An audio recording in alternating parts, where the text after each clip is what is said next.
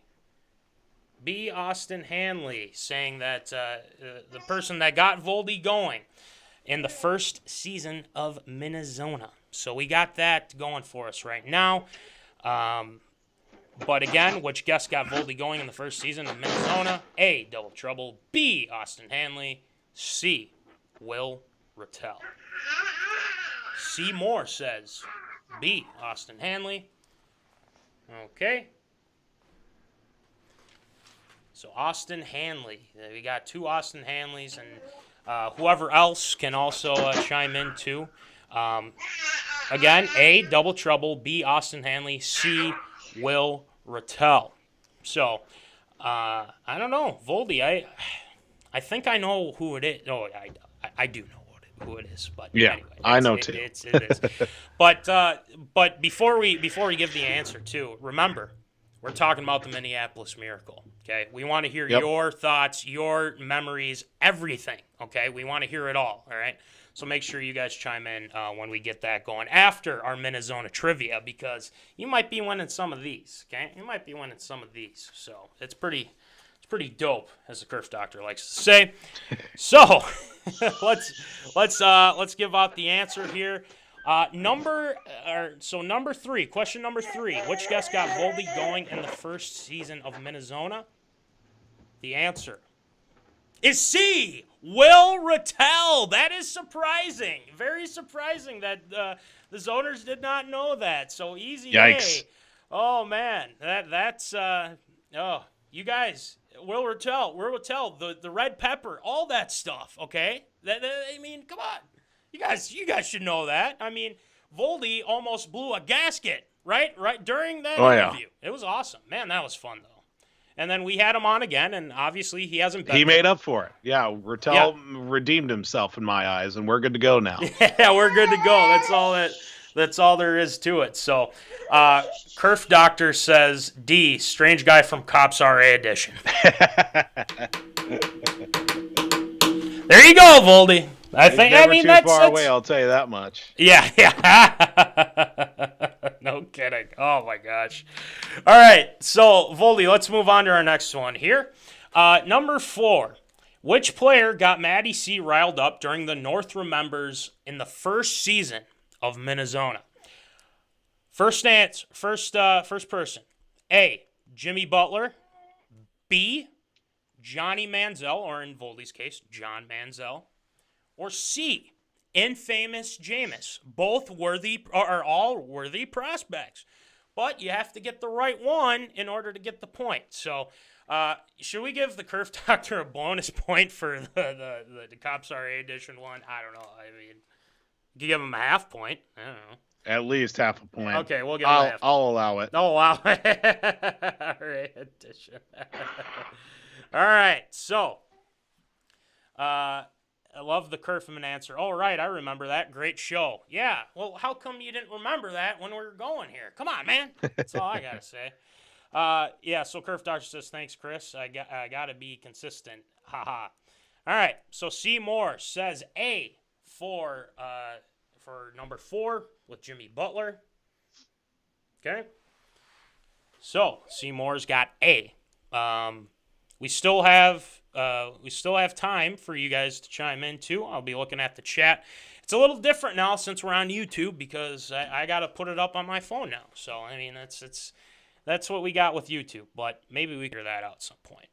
All right, so we got that going for us. C. Moore says A, Jimmy Butler, and then the other choices that you can check out here too. Johnny Manziel, B, and Famous Jameis, C. So one of those three are the choices here. Ugh, I'm losing my mind. It's been a long week.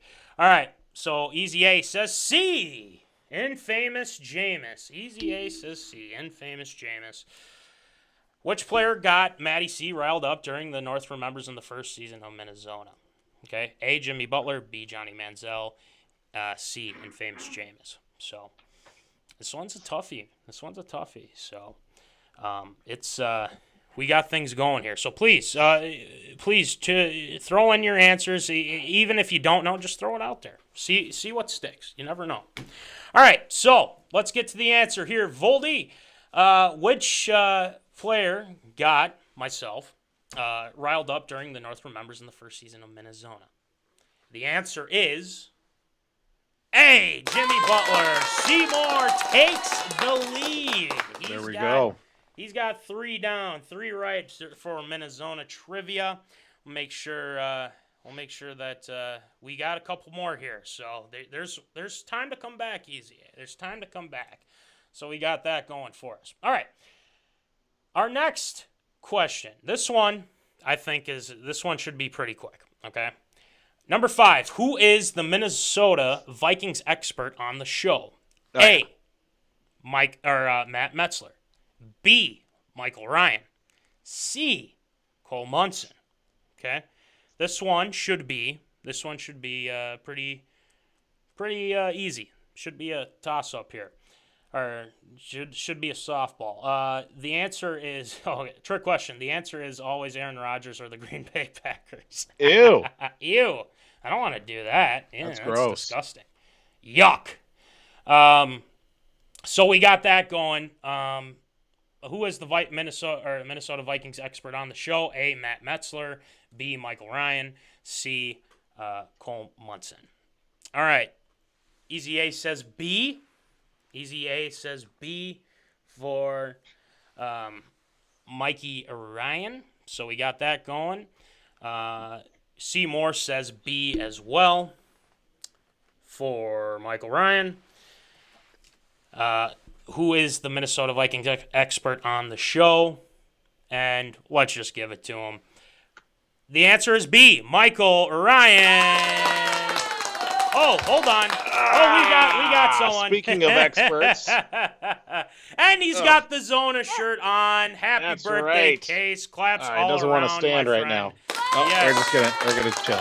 That's okay. He's gonna chill. We're Yep. happy about it. Party noise maker. I'm playing a bunch of sound effects. So bring in the baby, because why not? He's wearing the MinneZona shirt. It's his birthday, okay? Yeah, I love it, man. It's awesome. I love the Minnesota shirt. It's his 1 year birthday. old.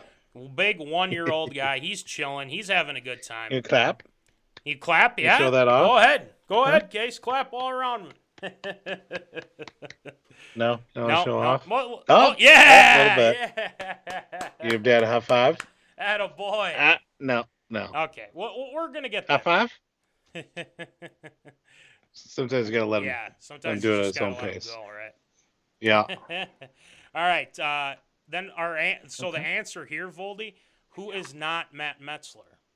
There's who is not Matt Metzler. So this one was easy. So I wanted to throw some easy ones in there. So Michael Ryan was the answer. Let's move on to number 6. Okay. I'll read out. Okay. So this is kind of a 2-parter. Okay. So Case might even know this too. What was the name of the guy who verbally attacked MinneZona? Okay, so you got to think long and hard about this, all right? Was it A, Joe Bag of Donuts, B, Austin Hanley? We got Austin in here a lot, FYI. Yeah. C, Terry. Okay? A, Joe Bag of Donuts, B, Austin Hanley, C, Terry. Okay? Now here's the bonus. Put out your answer of who you thought. What was it that he called us? Myself, Voldy, and our Minnesota Vikings expert, Mikey, when we're all on. Okay? Case, I think, knows the answer. So let's see if they can if they get the bonus going. We might add an extra point here for everybody. So what was the name of the guy who verbally attacked us, as in MinneZona? Okay? MinneZona. And what did he call us? What did he call us? Okay? So A, Joe Bag of Donuts. B, Austin Hanley. C, Terry. Okay? So think long and hard about this. The second part of it, what did he call us? Case, Okay. what did he call us? Do you know? What do you call us, buddy? Can you say it? Huh? It's something you can eat. It is something you can eat. So there's that. All right, so we've got one answer in. A. Seymour says A. Joe Bag of Donuts. Easy A says C. Sack of potatoes. Sack of potatoes. Wow, yeah, interesting. That's a different That's one. a different one. Yeah, I mean, it was kind of weird, but you know, It was, yeah. I mean, don't get me wrong. Not his aunt, but just what he called us in general. I have no idea what he called you. Okay, that's okay. That's fine, and that's fine. That's okay. So one more time, what was the name of the guy who verbally attacked MinneZona? And as the part 2, what did he call us? If you have time, you can look back in the archives too. Just saying. Okay, just trying to help you out here. All right, so let's have you, Voldy, give our answer here. What was the name of the guy who verbally attacked MinneZona? Yeah, the answer is C, Terry. Yep. Terry was the guy, yeah. And what did he call us? He called us, well, since it was the three of us, you, me, and Mikey, I think he called us a trio of donuts. Correct. I think it yes. was, or something like that. Correct. So, here's the deal, though, okay? Easy A got it right, but he got a sack of potatoes wrong, okay? So, Easy A is now back tied with Seymour here, okay? So, he is back tied with Seymour for the lead. Okay. So, we'll see what happens going on here. And Case is having some fun chilling with us. He's Oh yeah. He wants to play some ball or something. I don't know. It's pretty cool. Well, that's my computer mouse is what he wants. Oh, okay. I see. It's fine. That. All right. Let's move on to our 7th question here, Voldy. We're going to go back in the archives a little bit, okay? What was the show called for before MinneZona? Okay, so what was the show called before MinneZona? All right, was it A, Shield and the Shieldettes? If only. B, Sports Talk with Matt Callahan? Okay. C, the Sports Zone? Okay, so what was the show before MinneZona called? So we did have there were a set of couple shows here. Was it A, Yep. Shield and the Shieldettes? B, Sports Talk with Matt Callahan, or C, the Sports Zone? Okay, what was before MinneZona? Okay, and how did this all come to, get into being? Because it's fun, man. We have a great time with this. Oh yeah. Case is loving it too. You know, he's just so curious on his birthday today, man. Just awesome. All right, what was the show called before MinneZona? Okay, what was the show called? All right, we have one answer. We have C from Easy A. Well, before we get to the rest of our answers, Yes. someone's got to get ready for bed. Hey, Unfortunately. Case, happy birthday, my friend. Happy birthday, Case. And Zoners, make sure you say wave happy bye-bye. birthday as well. We'll talk to you later, buddy. Yeah. Happy birthday, Bye-bye, Case. Zoners. 1 year old. Bye-bye. 1 year old. Oh, All right, ready? can't believe it. Oh, There he There we goes. There we go. All right. So, Voldy, our question here. What was the show before MinneZona called? The answer is C, the Sports Zone. Yes, the Sports Zone. We could give you a history, but I'm pretty sure people know this by now. All right, so if they didn't, they know now. yeah, So. if they don't know, now they know. So that's all we need. So, all right, number 9. Who is the NHL hockey player who hates, or who is the NHL player who Voldy hates with a passion? Okay. Now remember, we almost had it as a segment, the hate or love with a passion. We used to. Yeah. We were thinking about that. I remember that, yeah. Is it A, Tom Wilson, B, Ryan Reeves, or C, Phil Kessel? Okay? So, who is the NHL hockey player who hates Voldy, or who Voldy hates with a passion? I mean, whoever it is, he might. I don't know. Who knows? I don't know. He might have tuned in. Haven't spoken to this guy in a while, so he probably does hate me. I don't know.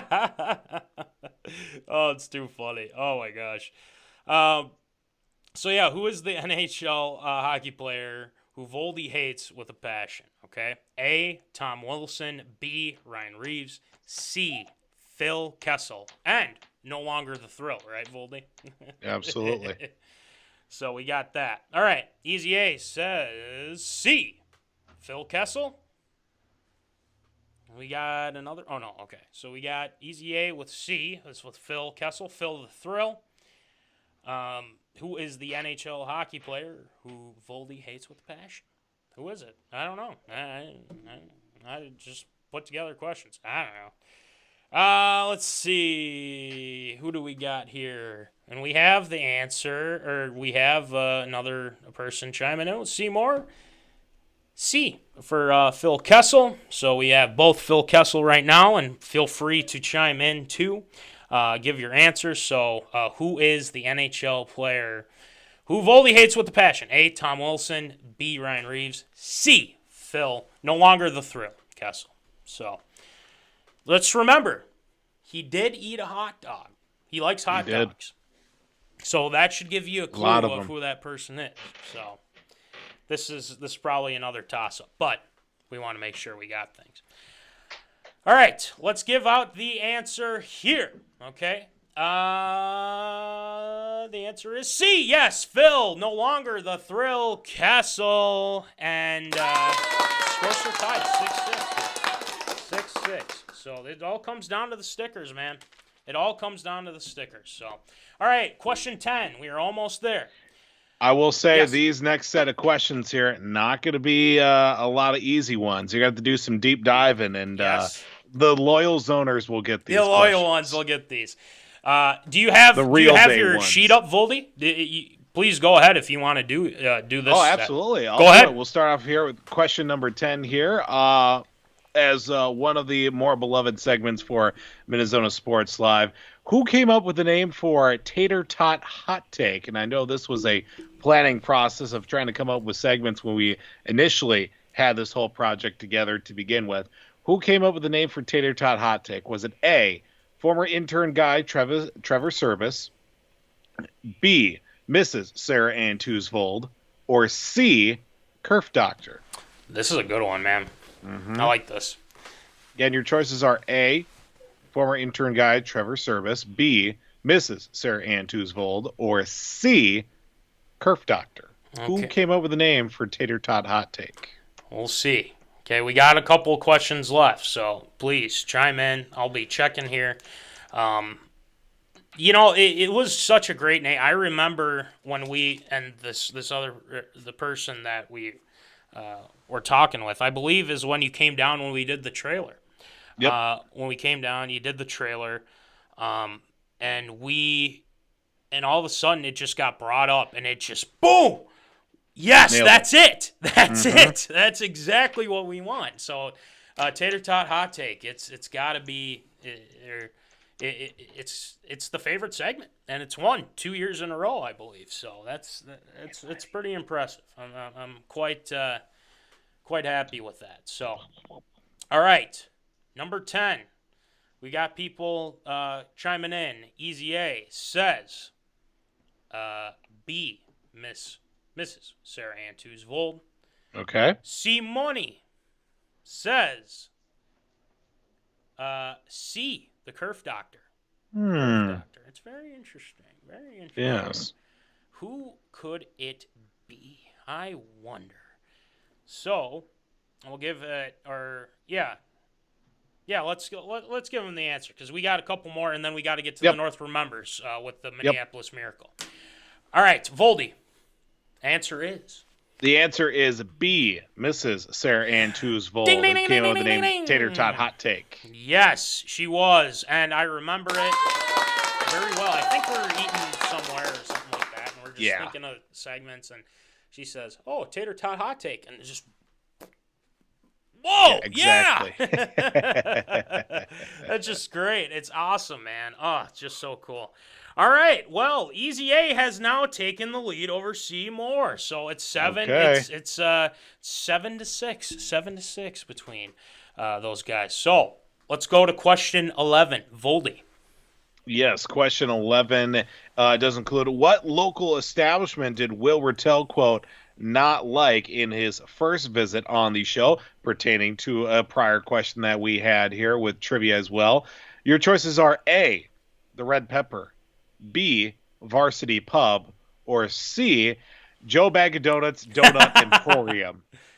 Is the answer A, the Red Pepper, B, Varsity Pub, or C, Joe Bag of Donuts Donut Emporium? What local establishment did Will Rattel, quote, not like upon his initial visit here with MinneZona Sports Live?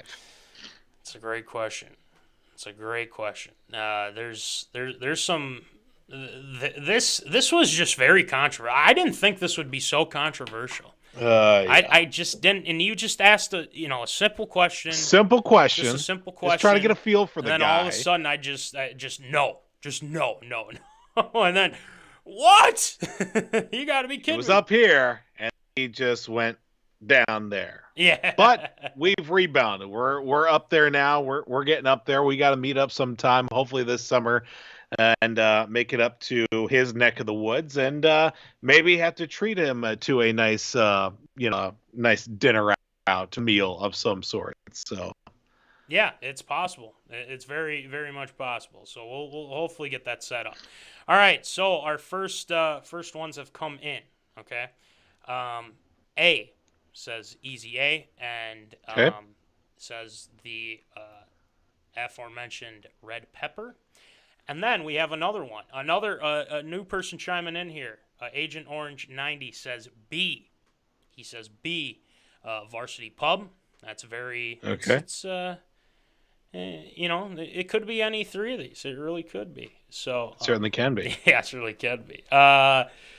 So let's, because I think Seymour's got to make a decision here, because he's down one. Come on, man. C Money. Come on, man. You gotta throw it in here. So A, like you said, A, Red Pepper, Varsity Pub, Joe Bag of Donuts Donut Emporium. What local establishment did Will Rattel not like in his initial visit? I'm sorry, oh man, trying to have a little fun with yeah, I love it. No, that's the thing. It's too good. All right. Let's see. Anybody else chiming in? Seymour, time's ticking, man. Gotta make decision. It's a tough one. You're up here. I mean, we don't want to have you miss out on this awesome opportunity. So, let's see. Establishment. Well, you know what? Time's up. I'm sorry. We got to get rolling here. So, Voldy, the answer is. The answer is A, the Red Pepper. Yes, the Red Pepper. Oh, I mean, it like we were saying, and we gave it right at the beginning here too. With I even said it, and I'm surprised people didn't catch it. Maybe Easy A did, but I don't know if anyone else did. So, right. Oh well. Anywho, so that in his first initial visit, he did not like the Red Pepper. So yeah, still hasn't. But on that, we're warming it up. We're working. Yeah, we're laying the groundwork here. Yeah, that's all that matters at this point, Voldy and Zoners. So we got that going for us. Okay. All right. So our next one, Voldy, number 12. Go ahead. Well, for those that have understood since day one, have been our true day ones, you would know the answer to this one probably right off the top of your head. And the answer, and the question, I should say, before we get to the answer, what was the first jersey that yours truly, Voldy, did wear on episode number 1 of MinneZona Sports? This will probably be an easy, quick little search, but here are your options. The jersey that he wore for episode number 1, was it A, Tom Brady, B, Brett Favre, or C, Case Keenum? Yeah, that's a close one. Let us know. Let us know, please. Let us know. Man, that takes us back. It's just like, Yeah, I don't know. We'll see. It's kind of it's hard to tell because Voldy, you have so many jerseys. That's exactly what's happening. I could have gotten very specific, but I decided to keep it as generic as possible. We've been doing this show so long now that, like, the first couple episodes, I was in a completely different place. Like where we're living now, completely different to where we are now. That is so true. It's crazy. That is crazy. That is really crazy. Local establishment, we got that. And then the first jersey. A, Tom Brady. B, Brett Favre, the Silver Fox. Or C, Case Keenum. All right. So we have two people chiming in here. Okay? Okay. Easy A says A, Tom Brady. Okay. Agent Orange 90 says GOAT. So I assume Tom Brady.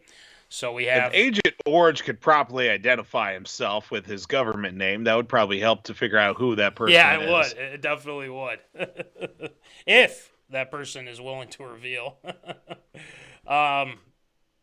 So, yeah, what was the first jersey Voldy wore on episode numero uno? And, again, you can look back. Again, yeah, easy search. I'm not going to be, scraping the bottom of the barrel for some of these answers. Yeah. If you're doing it, watching this on your phone, and you got a tablet or laptop next to doing all the research and tabulating what could be the answers and everything. Yeah, so, that's just true. saying. That would be me. I'm just saying. Yeah, no kidding. All right, so, Voldy, what jersey were you wearing that day? The answer is C, Case Keenum. Washington football team, Case Keenum as well, because I think we were in early, mid-January when we started the show, and a couple of weeks prior to that was my birthday. Mrs. Sarah Ann Tewsvold got me a Washington football Case Keenum jersey because, well, I wanted a Case Keenum jersey for my birthday, and she reciprocated with Case Keenum being on the Washington football team at that time. I should say now the Washington Commanders. And, that was the first Case Keenum jersey that I had. And now I've got, let's see, I've got at least two of them for sure. Yeah. Give or take, right. But, you can go back. And now I got three of them. I got the Browns one now, too. I did find out who Agent Orange is, 90. It is Nick Vandenplas. That's Nick. My brother-in-law, who I consider my brother as well, he's getting in on this. But he's not starting off hot. I'm not going to lie. He's not starting off hot. All right. Number 13. We got three more to go. Easy A has taken the lead over Seymour. I think. Sorry, Seymour. All right, go ahead, Voldy. Number 13, according to the Infinity rankings that we do, probably once a month or so, or once every 6 or 8 weeks. Who do we despise the most with the Infinity rankings? Your choices are A, Sean Payton, B, Jameis Winston, or C, John Bones Jones. Let us know. Again, who do we despise the most according to the Infinity rankings? Sean Payton, which is A, B, Jameis Winston, or C, John Bones Jones. Should that be top 10, though? Top 10 and famous? Would that be easier? Oh, yeah. I know what you meant. We know what you meant. Top 10 and famous. Who do we despise? I came up with these questions on a Monday night, probably running on about 3 hours of sleep and about that's why we're here. That's why we're here caffeinated doing this, man. beverages. It's all good. I'm just lucky I'm awake right now. So fair enough, sir. All right. Yes. According to Top 10 and Famous, who do the guys despise the most? Who is at the top of that list? This one should be an easy one. Should be an easy one. So, if you have to do your digging, please do. Please do. Please do. Yes. We got, according to Top 10 and Famous, who do the guys despise the most? Okay. A, Sean Payton. B, Jameis Winston. C, John Bones Jones. Okay, Easy A says in famous Jameis. Okay. So he says A, so he put the comment down. And then we're waiting on somebody. Waiting on somebody. I know who it is too. So Yeah, this one is really easy. Oh, wait. Time out. Hey, wait, Easy A. What are you doing here, man? He changed his answer here. All right, Nick says Sean Payton. He says Sean Payton. Okay. So, okay. Sean Payton. Oh boy.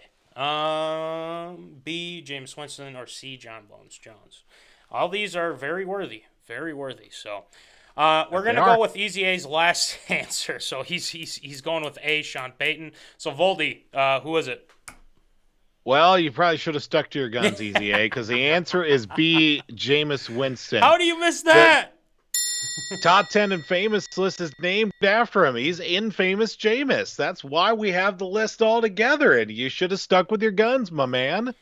He's still leading. He's still leading. So he still is. He's got that going for him. He's trying to tank the scores. Okay, he got mixed up. Okay, well. Okay. I get what you're saying. All good, clean fun.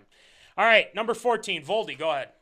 Well, this was a real diamond in the rough when it came to this question. What food was Voldy eating in his first and only episode of Voldy's Vlogs? This was at the height of the pandemic when everything got shut down. I got bored and let's do this, see what happens as well.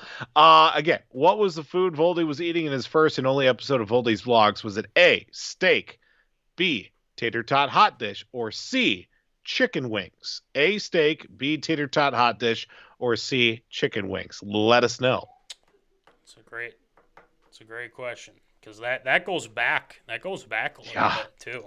So that goes back. Man, that was a fun one too. You know, it was some good stuff. This one's tricky. It's tricky though. It's tricky. So A, steak, B, tater tot hot dish, C, chicken wings. Okay, we have one in. Nick says C, chicken wings. Okay, chicken wings. So we got that down. What food was Voldy eating in his first and only episode of Voldy's Vlogs? A, steak, B, tater tot hot dish, C, chicken wings. Easy A says C, so let's just give it to him. Voldy, what do you got? Yeah, the answer is C, chicken wings. Correct. Spicy hot chicken wings, and it was well worth it. Yeah, it definitely. I remember you saying specifically "holy potato." Is what there's you a lot more choice words I wanted to throw. Yeah, out I'm sure. But you know, PG show, sprinkle of 13. Exactly. So, all that fun stuff. All right, our last question of the night. Then we're moving on to the North Remembers, the Minneapolis Miracle. We're going over that because why not? Give us your thoughts and what you remember from that awesome day. So, all right, number 15, Voldy. Go ahead. Yeah, last one. Obviously, we do have the most absurd statement dustpan as the award given to the person that has the most absurd statement every year. Yep, there it is right there. A lot of blood, sweat, and tears went into spray painting and sealing that dustpan as well. But that award comes with a little bit of a disclaimer as well, because, it's not just for any particular person. It's actually named after a particular person. We want to know who you think the most absurd statement dustpan is in honor of. Is it A, Will Glancy, B, Austin Hanley, or C, Matt Callahan? Let us know. That's interesting, because it honestly could be any three of us. Could be any three of us. So those eagle-eyed viewers will know who it is. Yeah. And then we had some tuned back in. So, Voldy, you want to throw that out there again for us? Yeah. We want to know who you think is the most absurd statement dustpan in honor of. Is it A, Will Glancy, B, Austin Hanley, or C, Matt Callahan? That'd be me, by the way. No, I'm just yes, that's it.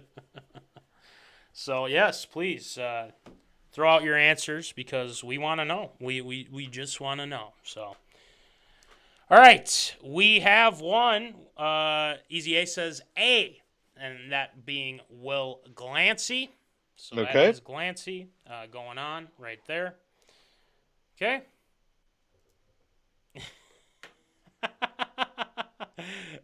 Nick says, is C Mama Callahan or Matt Callahan? It is not in Hunter. I can tell you it is not Mama Callahan. No, it is not. I didn't want to dig my own grave with that one. Yeah, So well, and Nick's Mama Callahan might not like that. Careful who you're throwing that at, Nick. Who is the most absurd statement Dustpan in honor of? A, Will Glancy, B, Austin Hanley, or C, this guy. So, all right, let's just give it to him. Voldy. Yep. Go ahead. The answer is A, Will Glancy. Correct. Yes. Yep. Yes, Will Glancy. And our MinneZona Trivia winner is Easy A. Easy A is getting a free sticker. Shocking. 10 out of the 6. I don't know what happened to Seymour. He was leading, and then all of a sudden he fell off, or he had stuff going on. I don't know. But yeah, that's what we got. So that is our MinneZona Trivia. We hope that you enjoyed it. Or B. Nick said B. Oh, sorry, Nick. Unfortunately, it isn't B. Well, you're still wrong. Yeah, So yeah, it's still wrong. But it's okay. It's okay. So, anyway, Voldy, we've been talking about this for a while. We've been talking about doing this for a while, and we thought this was the time to do it. And with the North Remembers, we wanted to do.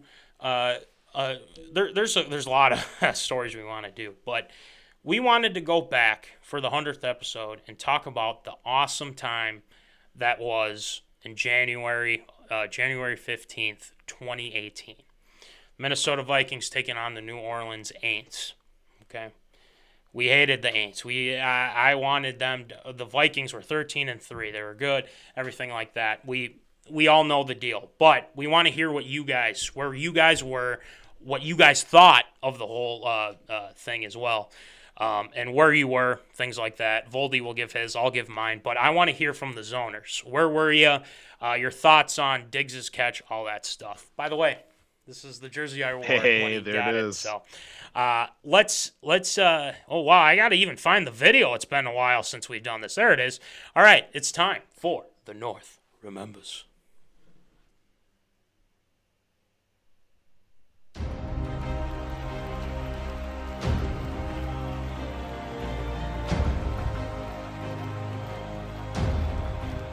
These are the moments enshrined in Minnesota sports history. The North remembers. Okay. All right. So, it is time for the North Remembers. It has been, we thought this was the perfect time. The game that was, the Minneapolis Miracle.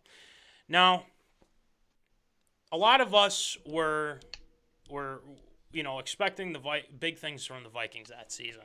Everything went right. Everything was fine and dandy. They went 13-3. You lose your starting quarterback pretty much for the year, Sam Bradford, after the whole injury with Teddy B and whatnot. And the first game of the season, you play the New Orleans Saints. Right. And then after that, Bradford tears it up. I mean, absolutely destroyed. And then all of a sudden, he gets hurt week 2 for some weird reason.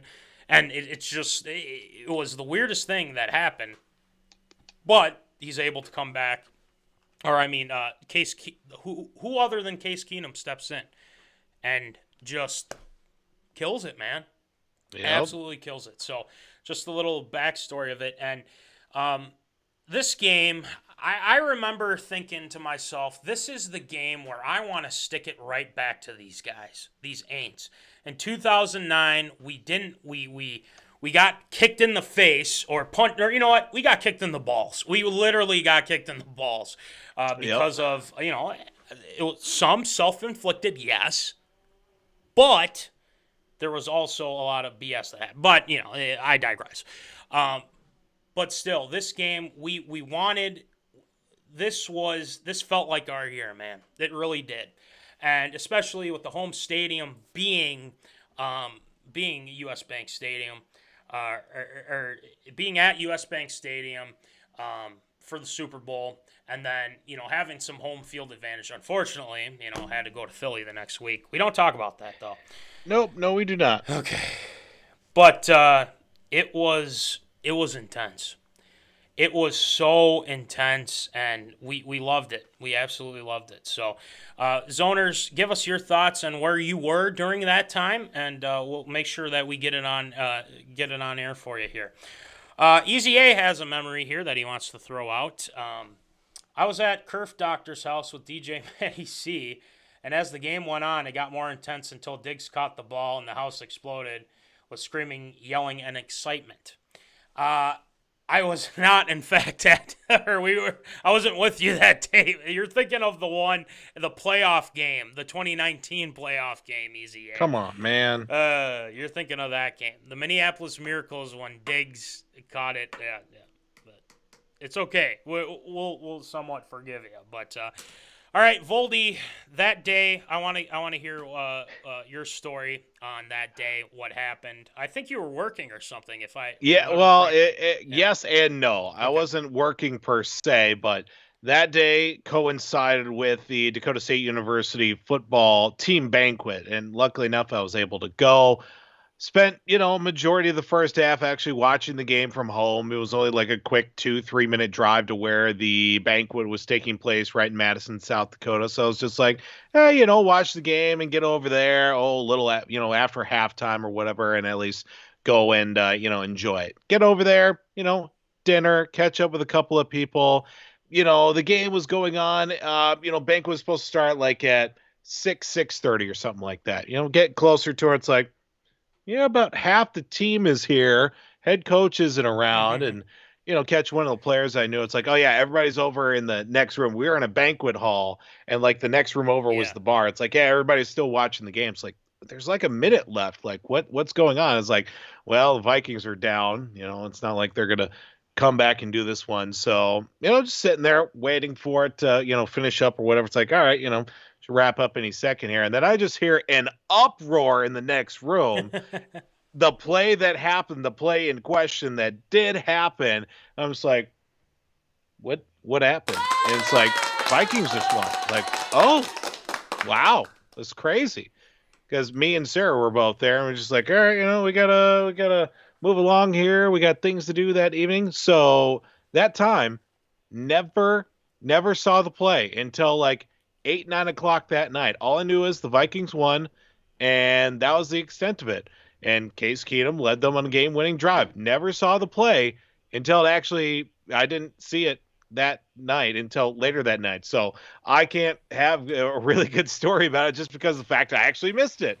And then 5-10 minutes after, the uproar in the next room, head coach comes in and says, well, that was an exciting finish. And we get on to the banquet, and I left like 5 minutes after it got started. So it was kind of hey, thanks for the free meal. Got a dine and dash here. And yeah, that's kind of hard, but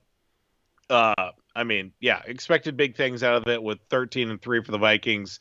And get decimated the next week as well. But, at least it felt pretty good to get that win against the Aints, though. Oh, man, I can't tell you how good it was. But this was a game I wanted badly. And the thing is that first, so my experience with it is that first half was dominate. I mean, we were dominating, and I thought we were going to blow these guys out. I honestly thought we were going to blow these guys out, and it turned out to not be that way for one. But getting up that I think they missed a field goal when at the end of the half or something like that. But I was thinking to myself, we're going to beat the hell out of these guys. And I'm loving every second of it because not only are we kicking their ass, but we're beating, Breeze. We're beating, Peyton. I mean, this is I'm going to enjoy this. And, thankfully we did. But then you go to the second half. Keenum throws a terrible interception. I mean, the momentum just swung back into the Aints' favor without cheating, I should say. But that's a whole different thing. But while I was sitting there, and I was with, the Callahan fam, my sisters, my brother-in-law, Papa Callahan, Mama Callahan, all that. And I remember when they scored, I was like, oh, we'll get the ball back and score here, but we didn't. Right. And then we didn't again. And then I started moving up in my chair a little bit, and I was standing up, I was pacing. I was like, we got to beat these idiots. We got to beat these guys. And I say idiots because that's what they are. But still, I just remember being on the edge of my seat. And I remember everything that pretty much happened. Breeze comes out just roaring back in the second half. And I'm on the edge of my seat. I'm ready to blow a gasket because when they got the field goal to go ahead and we had limited time, I was thinking to myself, you got to be kidding me. You have to be kidding me right now. How could we lose this game because we were up that many points, and there were key points in the game where, yeah, we could have, we could have turned it around, but man, what happened in the second half? And so I was thinking to myself, I'm like, I didn't give up hope. I wasn't throwing any, I wasn't, just like, oh, we're going to lose this game. I still had hope. I just an inch of hope. And thank God, thank God, with Case Keenum's throw to Diggs, immediately Voldy zoners, I thought he stepped out of bounds. When he caught it, I thought he stepped out of bounds. Well, we kicked the field goal, not too shabby. And no, he didn't. I see the replay. I go nuts. Absolutely nuts. If you saw the video that I posted on the social medias the next day, you heard the excitement. You heard my younger sister in the background screaming because she was loving it too. She's as diehard Vikings fan as I am. I remember Stephon Diggs. This is the exact jersey I wore. Stephon Diggs with that touchdown. Incredible grab. It's like, oh, it was all luck. Well, no, you got to make the tackle. The idiot just completely, Marcus Williams, I shouldn't call him because I don't have anything against him. But he whiffed. He just whiffed. And that's kind of how it is. But for the Minnesota Vikings to finally just take it right back and smash it right in their face. Just say, screw you for 09 and everything that you did with Bountygate and everything like that. Sean Payton does the SKOL chant, taunting us and everything like that because he is the anti-Vike. He is absolutely the anti-Vike. But for us to go down, Diggs make that catch, go in the end zone, and beat the hated Aints, it felt good. Because this never happens. This never happens to Minnesota sports fans and Minnesota sports in general, like anything like this. And the fact that Case Keenum was able to deliver that moment, your guy Case Keenum, Voldy, is awesome, man. It's just it was something I will never forget. Zim was the coach at the time, and I thought Zim did a good job in the first half, but after that, things went south, and it continued to go south as the years went on. But it's got to be one of the top moments of watching the Vikings. It has to be. It has to be at least in your it's probably one of the top ones. But it was just so awesome, man. After they made that field goal, I just thinking to myself, I don't want to lose to these idiots again. Why do we keep, But that glimmer of hope. And if Prince was in the way, thank you, Prince. Thank you for getting in the way of Marcus Williams. That meme that got sent around when that happened. But Case Keenum, Stephon Diggs, Thielen had a couple nice catches and everything like that. But honestly, the best... one of the best moments I've ever experienced, and we thought it was over, but it wasn't. The Minneapolis Miracle, awesome, just awesome. So, Anyway, zoners, yeah, please feel free to throw in your memories as well. I'm sure people will be tuning in later to checking that out. But it was honestly, I remember even Kerf Doctor. He's got some memories of that as well. So please throw it our way, and who knows, maybe you'll get featured on our socials media. So it's going to be pretty sweet. All right, that's going to do it for the North Remembers this week. It's been a while. It was fun, though. It was absolutely fun. But, Voldy, let's get to some tasks at hand here because there's been a lot of news this week. Involving the NFL, MLB, CalvinRidley, a whole slew of stuff. So let's get it going with some absurd or approved.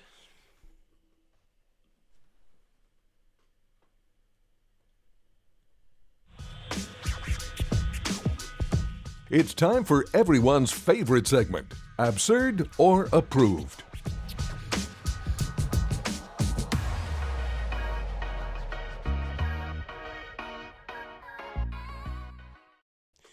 All right, we are back with some Absurd or Approved.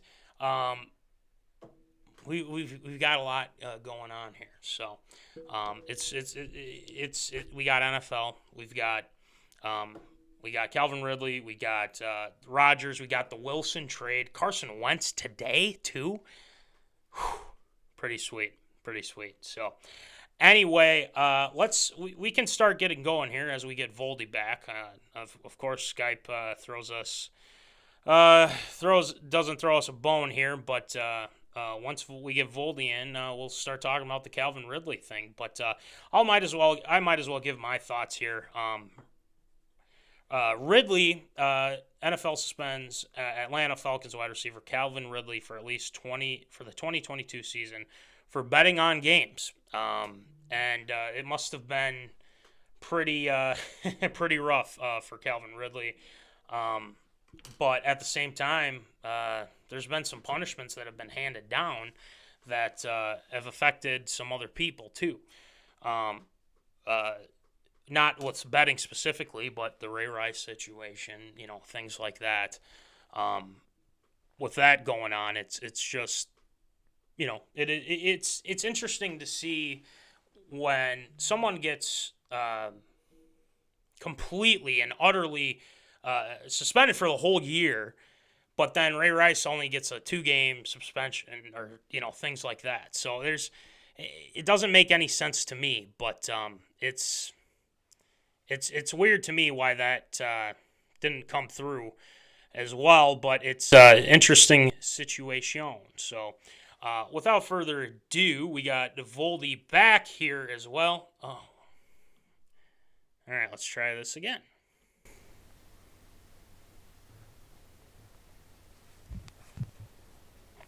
All right, gotcha, Chief. Cool. All right, so let's get it going with ARA. Just kind of brought up the CalvinRidley thing, but I didn't get to the cert or approve part. But Voldy, I'll let you go ahead and finish it out here. Go ahead. Well, yeah, I'm worried that coming out of the on games for the 2020 this past season, I should say, this past season too, as he was going to be suspended for the whole season for 2022. Do you think Calvin really is it absurd? Season-long suspension longer or shorter? Is that absurd or approved? I think it should have been shorter, just because the reality of the situation with these other incidents, Ray Rice, Greg Hardy, Adrian Peterson, a whole slew of players that really didn't, that had severe, if you're hitting a woman or you're hitting, hitting anybody else, like domestic violence and everything like that, what in the world, And with CalvinRidley, it seems like whatever he did during that time, he was addressing his mental health, but he decided to bet on games too. So what's going on here? So I'm disappointed in CalvinRidley for doing that, but the suspension I think should be a little bit shorter than kicking him out the year. That's a little much, in my humble opinion. But why are you doing that in the first place? Is my question. I should say here, and it's frustrating when it's things like that. But he says I don't have a gambling problem. He also tweeted that he couldn't even watch football at the time he made the bets. He added that he's just going to be more healthy when I come back, blah, blah, blah. But, I mean, why'd you do it in the first place is my question. Right. So, I don't know. Voldy. I think it's absurd that absurd that he got suspended through the year. So, Voldy, what do you think? Yeah, I think it's absurd. But I think the NFL is really taking a stance here, no more on anything. Anybody, kind of crossing the line or flirting with a little bit of danger, and they're basically shutting down anything and everything when it comes to that. Even gambling, because we knew the fact that with the NFL and now partnering with some of these, gambling sites or whatever, becoming major partners with them was going to be, something close to, kind of playing with fire in that. And the fact that it's taken this long, if at all, for an NFL player to get suspended for gambling and suspended for the whole season too. Not fully surprised by it. Just the fact that it's, whatsoever that it took for a player to get busted, and the fact that it's well after the season that they got busted for it, as opposed to, maybe a week or so down the road from when the bet took place. I think it's, I think it's absurd in my mind. I don't think in the grand scheme of everything, nobody got hurt as far as we know. Yeah. Maybe a guy lost some money. CalvinRidley lost some money, but beyond that, nobody's dead. Nobody is, hurt. Nobody is accosted by this. If anything, it's just going to be, unfortunately, $11 million forfeited over by CalvinRidley for his, season check in that.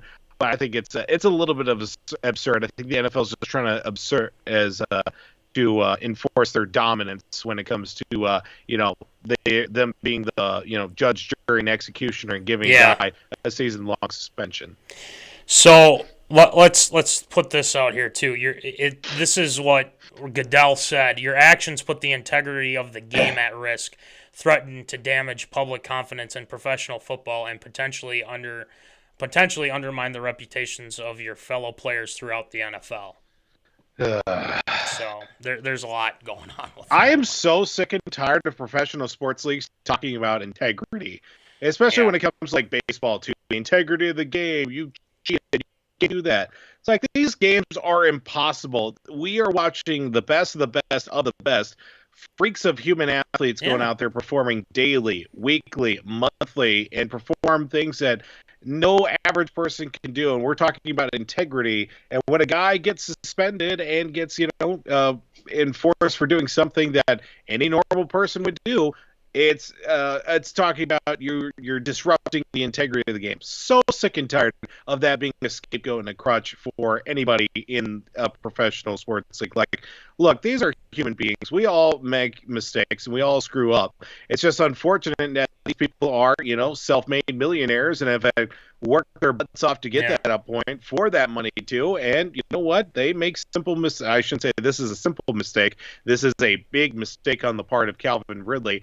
But at the end of the day, he's a human being that made a mistake. And with his job, if it was you or me that made a mistake at work, we would be reprimanded. It wouldn't be fired. I would certainly hope we wouldn't be fired. But in this case, this guy's in-house mistake is put out there for millions of people to see. Right. And people are like, oh, they shouldn't have done it. It's like, he shouldn't have done it though. That's the thing. I think the NFL is trying to say, listen, buddy, we're making an example out of you so you don't do this again. And I think that was kind of the big thing there. But I'm not defending the NFL in any way, shape, or form. But CalvinRidley, you got to be smarter about that. I mean, why are you doing it in the first place? It's my thing. So yeah. All right, next one, Voldy. Also staying with the NFL yesterday, a crazy day for obviously players getting franchise tagged by their franchises. And, well, the NFL quarterback circle continues to get more and more interesting, as it was announced yesterday that four-time NFL MVP, back-to-back MVP, Aaron Rodgers is going to be back with the Green Bay Packers for the 2022 season, as he will be returning. Official terms and numbers and figures from that agreement yet to be fully determined as well, or ironed out as of right now. But it was reported that Aaron Rodgers is back for this upcoming season. Later on, not even maybe a full hour after that had taken place, that the Seattle Seahawks and also the Denver Broncos decided to swap QBs and a couple players, that Russell Wilson will be leaving the Emerald City for the Mile High City, with a whole gaggle of players to go along with him as well. On the other side, I should say, Drew Lock, tight end Noah Fant, defensive lineman Shelby Harris, 2 first-round picks, 2 second-round picks, and a 5th-round pick are going to Seattle for the upcoming season as well. Those 2 first-round picks, 2022 this year, 9th overall pick, and also for next year as well, with those 2 second-round picks, 1 this year, 1 next year, and a 5th-round pick for this year, all going to Seattle. Well, Denver gets Russell Wilson and a 2022 4th-round pick as well. Yeah. Looking at the scope of the deals that were taking place, obviously Aaron Rodgers going back to Green Bay. Now Russell Wilson going to Denver. Who do you think has the better outlook with their quarterback, Green Bay or Denver? Ooh, great question. But I think our good friend Glancy has chimed in here. He says that defense will be gutted, and I assume that he means Green Bay, because Denver's defense is actually not that bad. I mean, they were ranked 8th in total defense last season. So Denver got fleeced, Glancy says as well. But I would say Voldy. I'd say Wilson. And now you can nominate me for absurd statement. You can do everything in your power to do that. But he has a defense now, okay? Because the defense in Seattle is just it hasn't been the same since obviously LOB and everything like that. But not only that, but he has weapons. He has Judy. He has. I'm surprised they traded Noah Fant though. I thought they would. Yeah, that was weird. Fant. That was a weird one, but nevertheless, I mean, I think they're going to add more weapons for that offense, because now that you have the quarterback you want, I mean, that's what's going to happen. And I think once the Rodgers sweepstakes kind of went kaput, they went to the next best thing, and they went after Wilson, and they were able to trade literally the farm to get him. I would say Wilson, just because I think there's more upside there with Green Bay. Yeah, you extended Rodgers. Yes, you got Devontae back on a franchise tag, but how's that going to look down the road? That's my question. How is that going to look down the road, especially when you have a number of players that you got to re-sign or you got to bring in? The cap is still an issue here. Okay, let's not forget that. I'm surprised because I think what's happening is Green Bay is going to be listening to Rodgers on every move they make, and that's probably the deal that they made. And if not. And if that's not the case, well, he'll just pout about it and cry about it like a little baby, like he usually does. But I'd say Wilson. I think Wilson's a hard worker. He's willing to work with Denver. And I think, especially with Denver, it seems like Von Miller wants to go back to Denver too. So you add that to it. I mean, Denver's looking really nice now. So, all right. Glance says, I like Wilson in Denver, but that division is so stacked and the Chargers will only get better. Especially seeing the Rams win, they will be motivated to take back LA and take the division. So, yeah, I mean, the division it's pretty stacked. You got Herbert, you got, Las Vegas actually was a playoff, so they did pretty well too. And Derek Carr, the grizzled veteran. Yeah, the grizzled veteran. So, yeah, I'd probably say, like your question, I'd probably say Wilson. What do you got, Voldy? Yeah, I mean, initial face value, you already know what you're going to get with Aaron Rodgers in Green Bay. If they can, maybe secure a way to get a bag towards Devontae Adams, if they keep him on the franchise tag or not, or try to work out a full deal for him, that's going to make Aaron Rodgers happy. I don't know if Randall Cobb's still around for another season or if he was on the back end of his contract with Houston. All the pieces are going to be there with Green Bay. I like to see how much more competitive the AFC West is going to be now because you have Mahomes, you have Carr, you have Herbert. Now you throw Russell Wilson in the mix. Russell Wilson, it's not like he's an old man or anything. He's still got probably 6, maybe 7 more years under him to give him a decent enough offensive line to help protect him as well. Obviously, a couple injuries the last couple seasons have kind of kept him from living up to his full potential. True. And Seattle was in that we're not rebuilding, but we're not getting any younger phase. Obviously their defense was suspect at best as well. They did have some freak of athletes, obviously with Tyler Lockett and DK Metcalf as well. Not really much of a running game. Kind of a running game you got going in with Denver as well. I definitely like. I think Denver got the better end of the deal, even though they gave up a lot for Russell Wilson. They gave up a couple of drafts worth of players and future picks as well. So that's definitely going to hurt them in the next couple of seasons if things don't work out. But we already know what we're getting out of Green Bay. So, I definitely like what we're seeing out of Denver and certainly should do well with, Cortland Sutton and also with Jerry Jeudy as well. So that should be a great couple complementary pieces there for Russell Wilson. KJ Hamler, Javonte Williams too. I forgot to mention that as well. So I think there's some good. they're going to be good, man. I mean, don't sleep on those guys. But yeah, I don't know. We'll see. All right, next one, Voldy.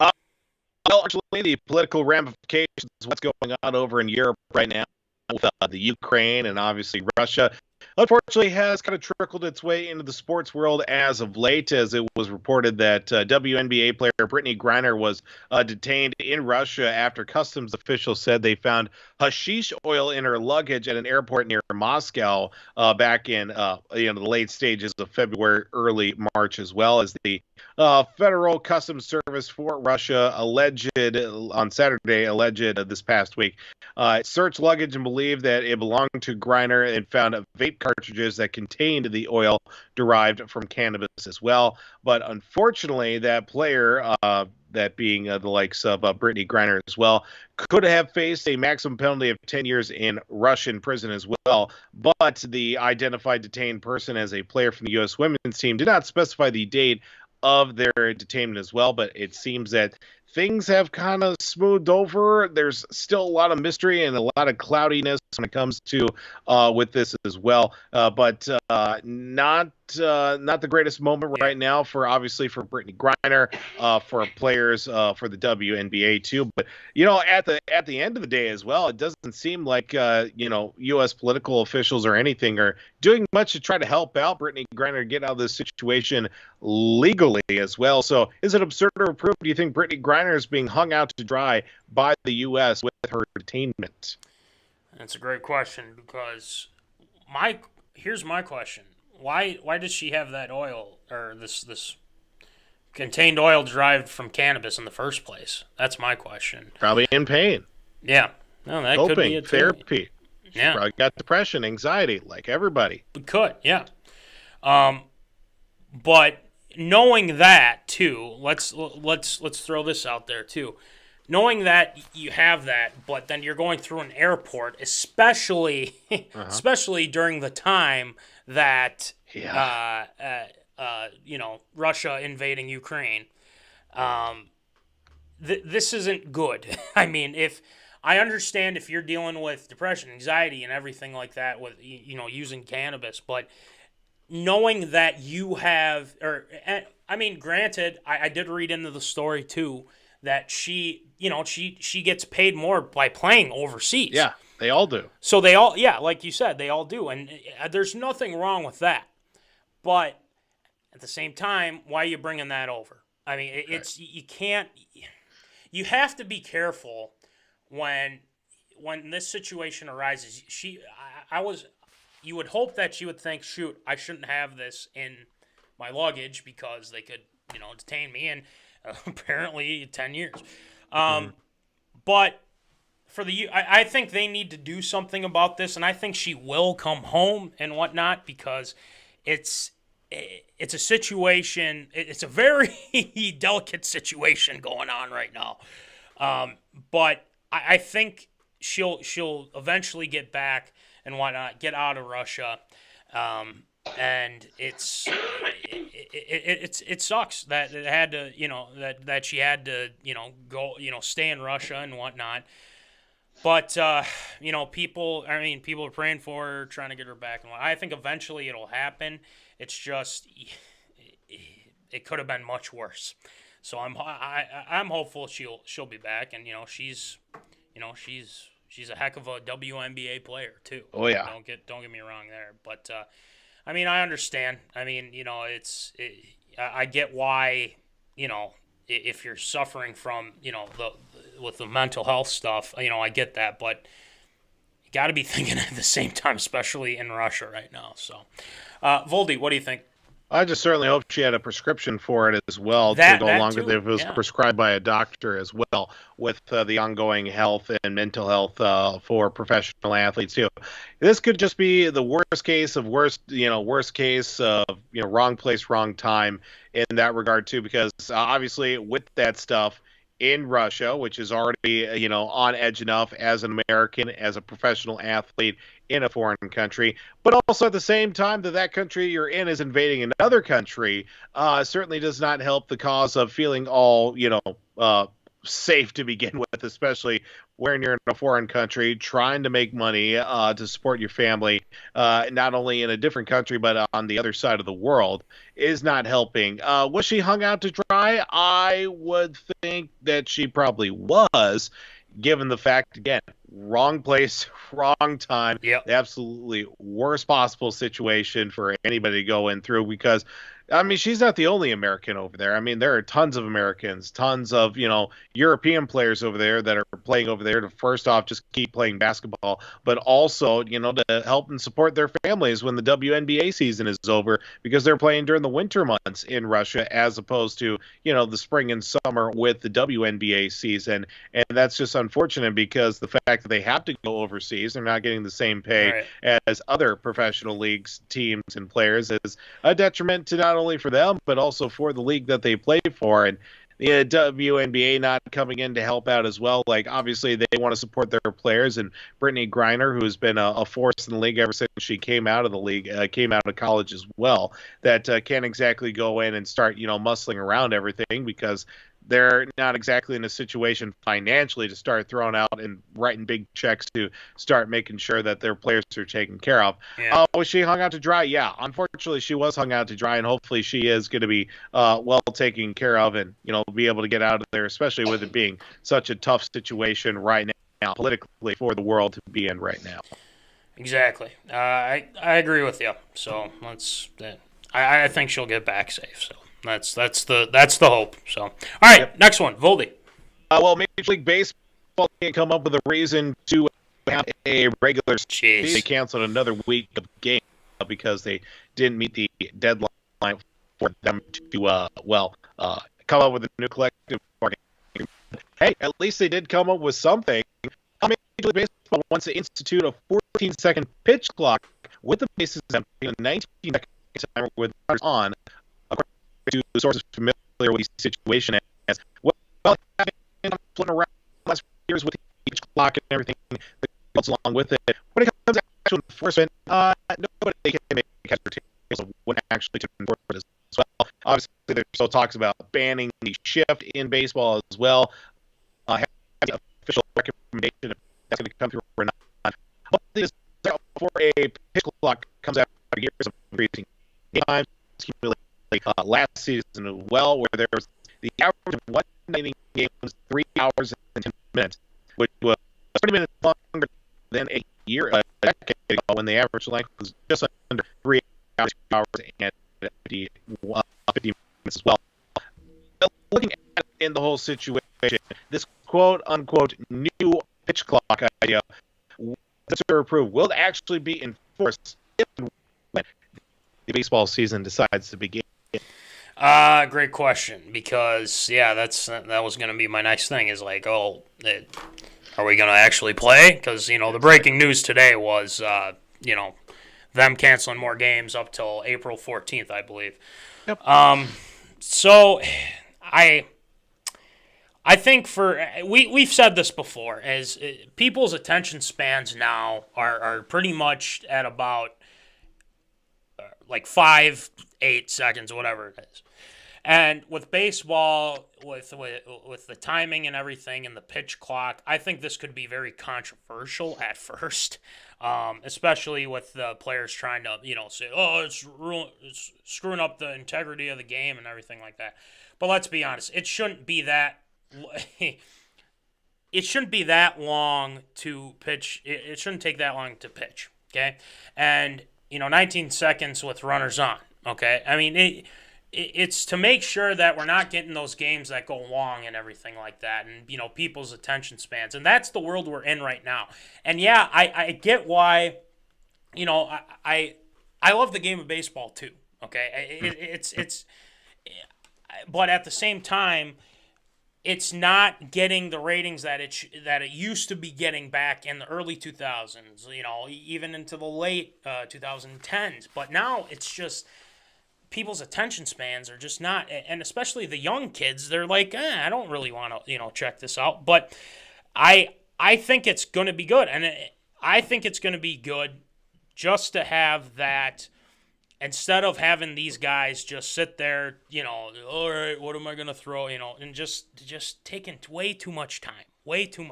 So, but this is just the MLB, throwing this out there and saying, well, if they have pitch clocks, maybe this will help. But to be honest, you got a lot of things to figure out, and you haven't done a good job doing it. But I think this can be a good benefit, and maybe they can get something done here. But that's just I think it's got my stamp of approval, because I want to, have people watching this and saying, look, we're doing something about this issue.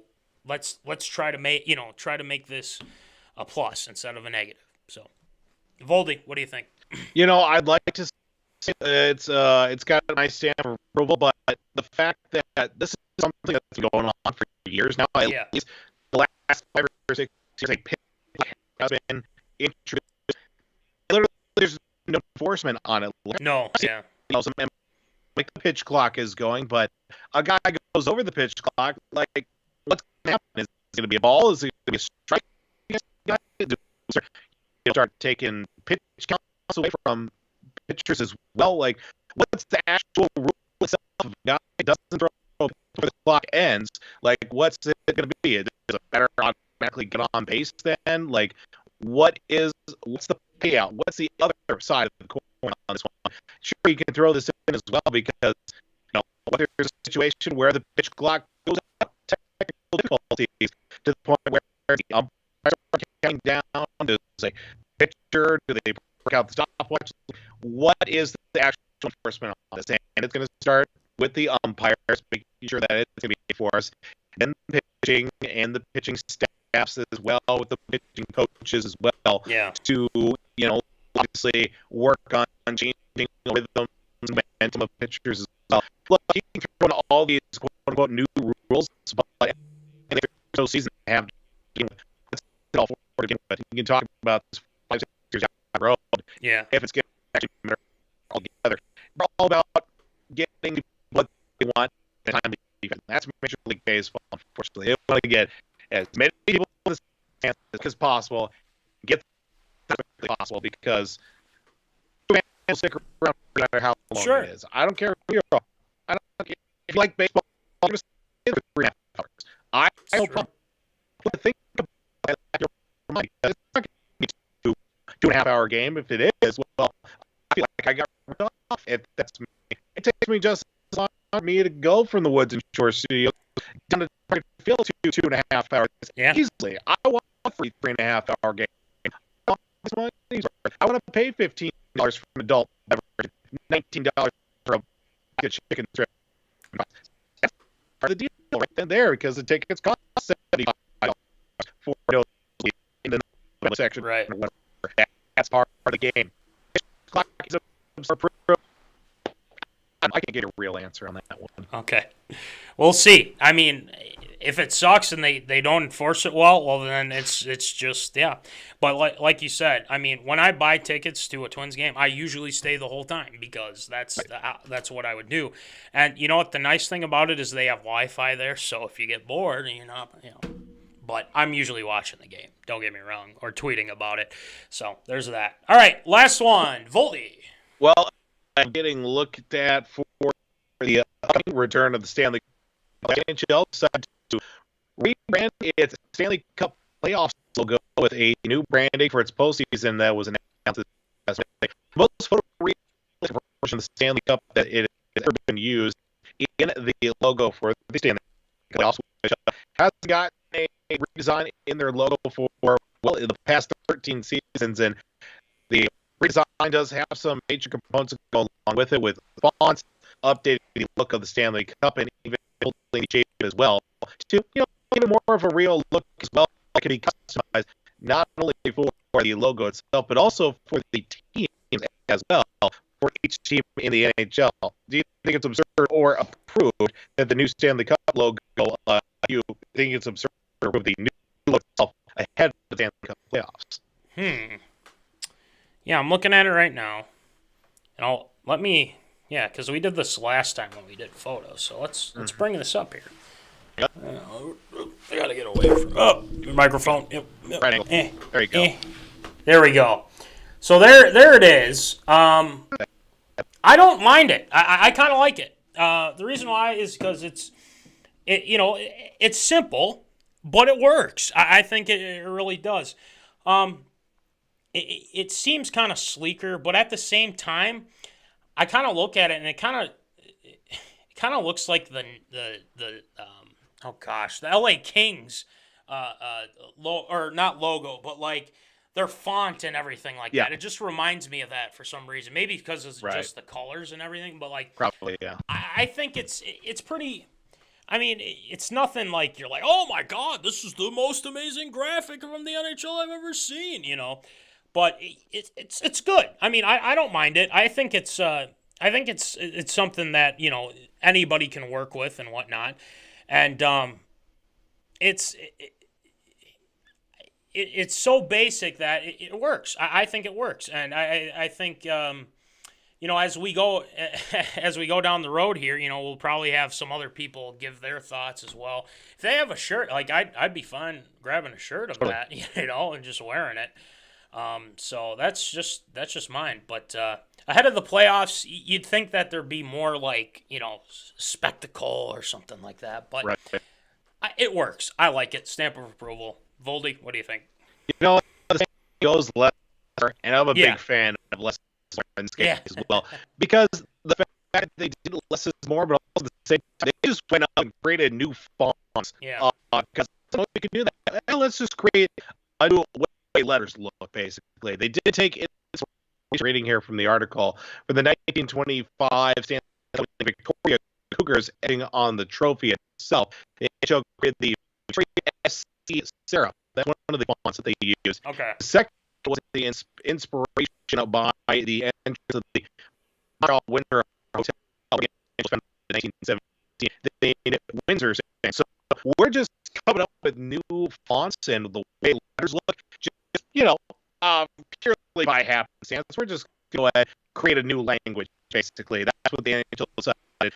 And again, one of the big focus to be the focus of it being the on the trophy itself is something that's never really been a point of emphasis with the Stanley Cup playoffs logo ever, because it's just been, here's the Stanley Cup, we all know what it looks like, but having the little scribbles, I don't know if the picture zoomed in at all.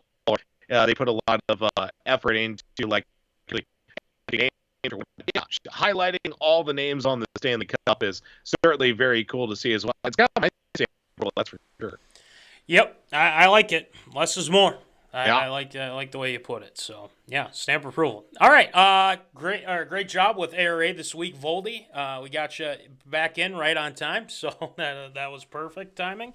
And it's time for some Shield shoutouts. I mean, we already know what's coming, but we got to officially do it, to get that going. So let's get it going with some Shield shoutouts.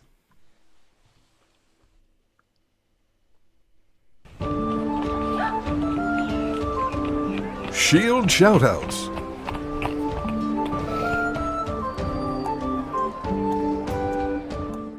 All right, Shield, who ya shouting out tonight?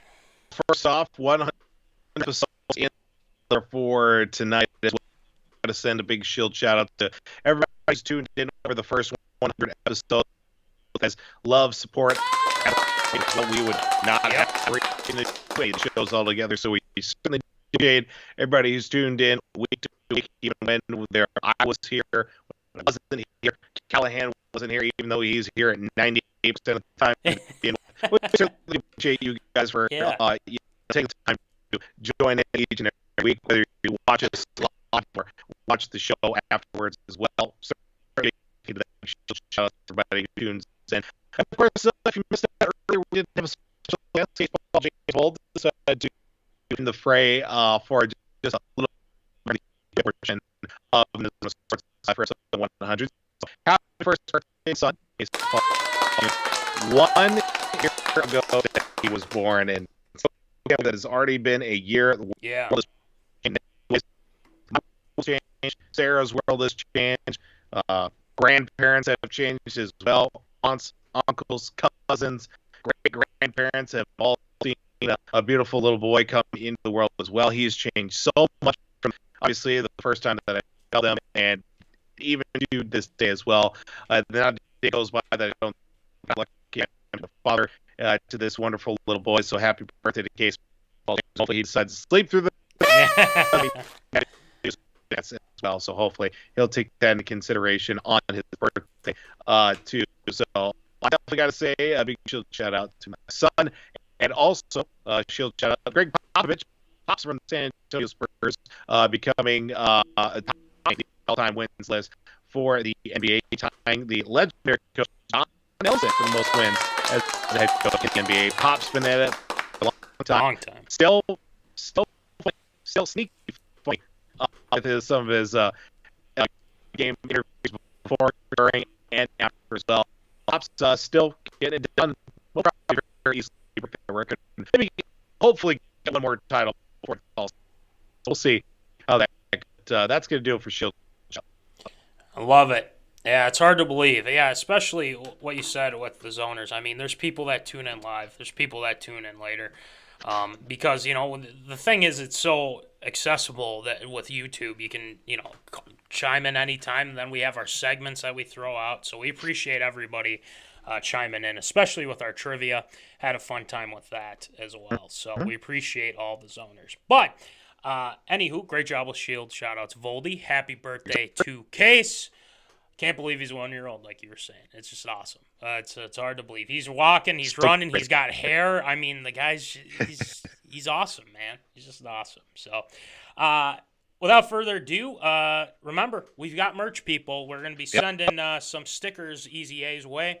And who knows, if you want to get some, $3 small for the big ones. The small ones, you get $2 as well. Shirts, $20, $5 shipping, very available, very awesome, 5 out of 5 stars, all that fun stuff. And then hats. Hats are available as well, $20, $5 shipping as well. Talk to me, talk to Voldy, talk to Jimbo, maybe even talk to the Curve. I don't know. It doesn't matter. You can do whatever. Also, shout out to National Fleet Graphic, Crown Rental, Tyler Knutson for the stickers. W2 Performance with Will Rattel, www.w2performance.com.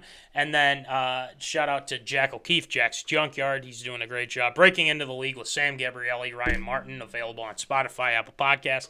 And make sure you check out our guys from the victorious P.O.D. with Ryan Walters and Jack Vickers as well. So we appreciate those guys chiming in and whatnot. Well, episode 100's in the books. Here's to 100 more, Voldy. 100 more episodes of MinneZona Crazy. Sports Live, and we'll keep it going here and whatnot. But yeah, we'll have more fun these next few weeks. Free agency's coming up. Some playoffs are coming up as well with NHL, NBA, all that fun stuff. So, without further ado, remember, folks, keep in the zone. Thank you for watching MinneZona Sports Live. Join us Wednesdays at 7 p.m. for live show broadcast. And as Voldy likes to say, follow us on all the socials medias.